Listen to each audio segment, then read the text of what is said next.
Well, your story is one of these that almost is something out of a movie. I mean, Yeah. when people say they lived in a dumpster, I mean, you really lived in a dumpster. So how did you as a child have the skills to survive that and not make decisions that negatively impact your life forever and ever? You did what, I hate the term, and it's the pull yourself up by the bootstraps thing, which I don't like at all. But when people say it, they mean stories like yours, and Yeah. yet it's so hard to do.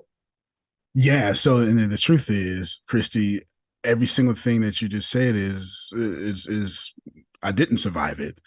I made terrible decisions. I died every single day. There's no doubt about it. In the Not to take your audience too deep, but I started at 6 years old, and so I don't know, in American standards, I'm 34 pounds, 54 pounds.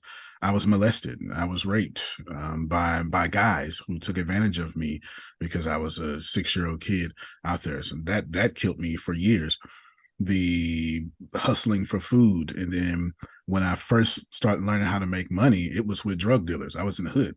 I was delivering packages. There's nothing about my decisions were well, nothing about my survival was survival. How I got out of it, I just kept living my life 10 minutes at a time. And every 10 minutes, I would just reevaluate, how can I eat? What can I do better? And stuff like that. I couldn't see 24 hours. It was 10 minutes is as far as you was getting for me because I had no future. It's unconscionable to me that in America, someone, a teacher, a pastor, a Yeah. rabbi, someone didn't come along and say, little boy, please come and let us give you some services, because people all over are donating money to help kids exactly like you. Why did nobody find you? They did find me and I got arrested for it. So in Texas, we have what's it's a law called truancy. So when you're not in school in Texas, every time a school teacher would ride by and see me walking, so they got the city. I'm from Galveston, Texas. They got the city divided into where you're supposed to go to school at, depending on which side of the city you're on. So when I'm 10 o'clock at night walking somewhere I shouldn't be, by the time I got to school the next day, I would get arrested for truancy. And so I spent a lot of years in counseling. I spent a lot of time, literally, that's why I had to get my record sealed. So they found me for sure. It was just never a response that was worthy of something that me and you could comprehend in our head. And then by the time, so when you get rejected and dejected and dissed so often, now I got an attitude. So now anybody else who would do well finds me, I push them away because how are you going to love me when my own mother doesn't love me? Right. So you got that going on too, for sure.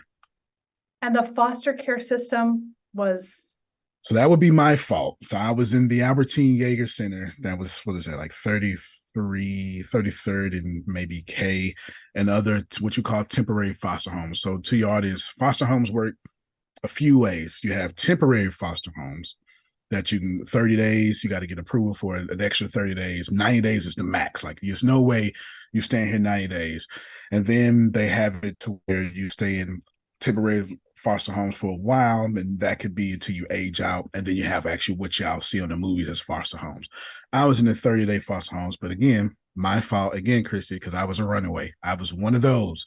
You were going to earn your paycheck when I showed up, because I was always looking for a way to break out. And it wasn't that I was bad. It was a lot of psychological things. I couldn't stand being trapped because I'm trapped, period.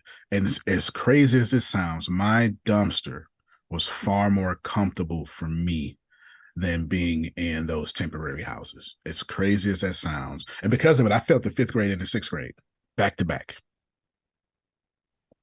and when you say it's your fault, like a little piece of my mama heart breaks, because as a child, you weren't equipped to be able to accept the help or to understand the difference between, good person, bad person. You No. all of these skills nobody taught you, No, and you weren't able to make decisions, and no. you were a child. Yeah, yeah. And very much so a child too. And it got beat out of me. It was so here's the crazy thing. So I dropped out of school. Well, actually, there's a guy. He's dead now. He had a Kvastovich bakery. He knew that I was homeless. I mean, when you're homeless, you look like you're homeless, right? You smell like you're homeless. I wore homelessness on me for sure.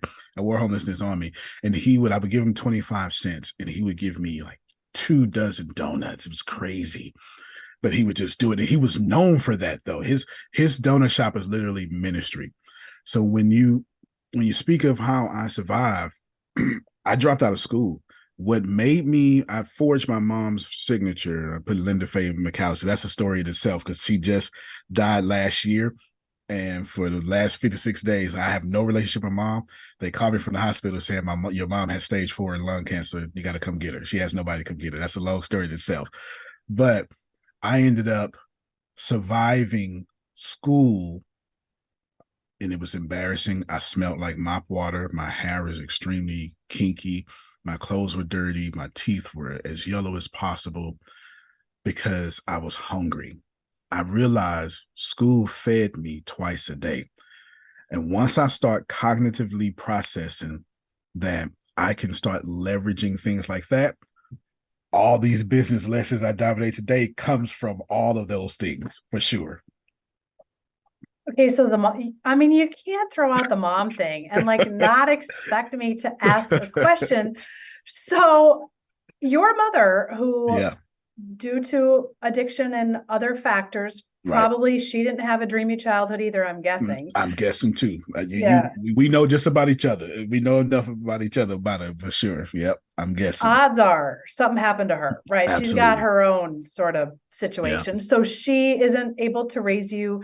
Nope. You could be angry, mad, frustrated, hateful Yeah. of this woman. And when you get the phone call to a woman who left you, Yeah. you said, I'll come. Why? It was why we gonna find out together in the afterlife. I have no idea. Okay, we're gonna find out together for sure.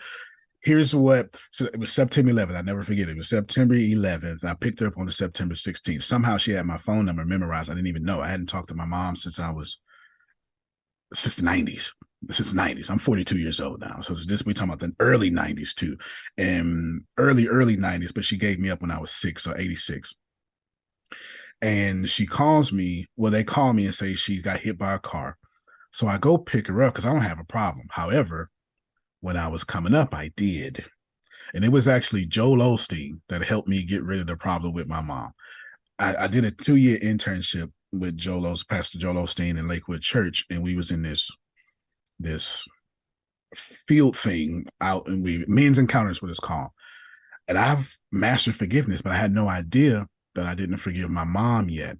It didn't look like unforgiveness. It just looked like I don't got nothing to do with that. But it was masquerading as unforgiveness. So once I got rid of that unforgiveness in 2012, it was very easy for me to accept her in 2022. I didn't make her apologize. She had nothing to apologize for. And the first 4 days were rough because she was expecting me to get her back. She had never met. She got 3 kids, so she never met her grandkids. She was expecting me, and she was very defensive. So one day when she's in the middle of going off, she's just because she's defensive, right? She's in the middle of going off, and I just give her a hug and I lay down like a little baby. She's like this big. My mom's 5 foot tops. It's 5 foot tops, and here I am, 5'7", 250, solid muscle, and I just lay on a little baby, and she immediately just start crying. And from that moment forth, the last 56 days of her life, she hospiced in my house, and her grandkids loved her to death, especially the little girl, the 6-year-old, pretty much saved her life. She didn't stop using drugs until she came to my house. Wow. Yeah, That's what forgiveness looks like. absolutely. I think all relationships should be based on forgiveness, not love. Forgiveness is the highest form of love anyway. Right. And there's a friend of mine, Phil Sorrentino, a mentor of mine, who says understanding replaces the need for forgiveness. Wow. Because forgiveness expects nothing and love Right. sometimes expects a lot. Right. And my pops is still in prison right now. We have a great relationship. And the crazy thing is, when she was here, and he would call in, to get 33, because they both gave me up, and he's been in prison. I think he's on his 23rd year right now. Typical urban story. And he's in there. And they start talking again because they got divorced in like 90s. They had to get divorced so I can get adopted. I got adopted in 97. So they had to give up their parental rights just for me to get adopted, which that's a story in itself that I didn't know about, but I found out as I got older. And they ended up reconciling and re-getting married, their own official version of marriage, over the prison phone in her deathbed. And it was the most beautiful thing I've ever seen in my entire life. And I needed to see it. Wow.